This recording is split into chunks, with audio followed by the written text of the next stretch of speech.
Tento nápad vznikol veľmi spontánne, bola to veľmi veľká náhoda a len sme sa bavili o tom, čo vlastne kto čo navrhuje a ja osobne som navrhol toto a nepredpokladal som, že sa to ujme a nakoniec sa to ujalo.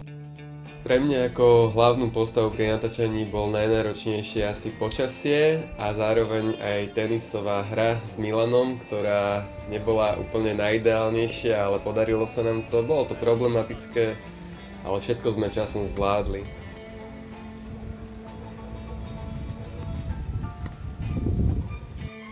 Najnepríjemnejšie príhody boli určite tá jedna príhoda, jak najprv sme nevedeli sa dostať na tenisový kurt, nejaký neznámy pán musel vykopnúť tie dvere. Ďakujeme neznámemu pánovi, samozrejme. Chcel za odmenu, aby sme mu natočili bager, ale sme mu vysvetľovali, že to nemáme v scenári, takže... Ale slúbili sme, že na budúce niečo také zakomponujeme aj. Produkcia prebiehala v rôznych etapách, najprv sme prišli už s tým námetom, sme sa dohodli, Mark to teda vymyslel ten nápad, že môže byť tá zabíjacká optička ako putúce rekvizita. After party s loptičkou, už sme sa skamošili.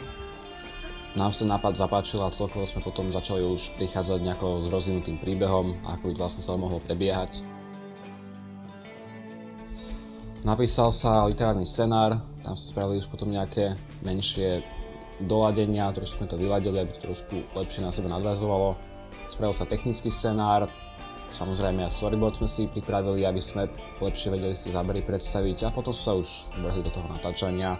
V rámci natáčania už sme lepšie vedeli realizovať všetky tie veci, ktoré sme si už stanovili. Mali sme ten technický scenár, storyboard, čiže boli sme pripravení na natáčanie dobre. Techniku sme používali samozrejme aj školskú, ale tentokrát sme si spravili aj takú víziu, že použijeme zrkadlovky. Budeme si aj s nimi natáčať, použili sme Steadicam, slider a takisto aj nejaké statívy. A v rámci toho používali sme Nikon, Canon, takže tak. Najťažšie na realizáciu boli určite scény, viacero scén, nielen určite jedna. Problém nám robili hlavne scény, jak sa hral tenis, nejak to nadviazať na seba. A takisto najťažšie scény boli, aj keď sme museli zase využiť spätný chod videa, celkovo si to premyslieť, pripraviť tú scénu a potom správne ju aj zrealizovať.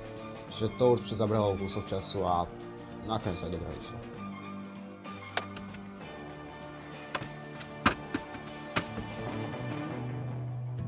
Snažila som sa vlastne zachytiť čo najviac, hlavne ako prebiehalo natáčanie, ako vznikli dané scény, aby to tam bolo zachytené a aby si vlastne ľudia spravili nejaký ten prehľad o tom. Tentokrát som si úlohu vystriedala a bola som vlastne kameramanka, takže konečne som si to užila a nehrala som len mŕtvú postavu.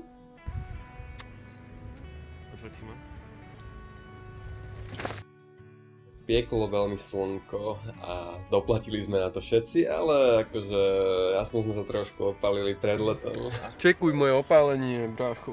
Poču. Počkať, môžem? Na ulici? Hej.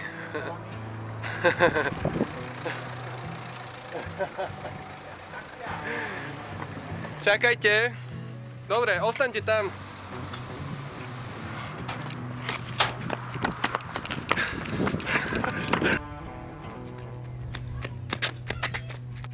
Viac mi ju sem hoď. Akcia!